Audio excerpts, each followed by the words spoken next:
13 Pinay surrogate mothers sa Cambodia sinentensyahan na hanggang 4 na taong pagkakakulong para sa kasong human trafficking. Pag-uusapan pa ng gobyerno ng Pilipinas at Cambodia kung iuuwi sa ating bansa ang mga isisilang na bata at ituturing na Pilipino.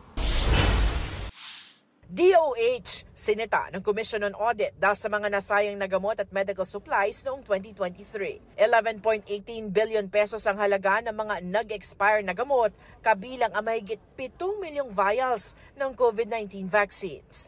Malapit na rin mag-expire ang medical supplies na nasa 65.44 million pesos. Sabi ng project manager ng DOH, dahil yan sa pagtanggi ng mga recipient na tanggapin ang mga booster shot at pag-atubili ng mga LGU at health facility na tanggapin ang mga bakuna dahil sa kawalan ng cold room storage.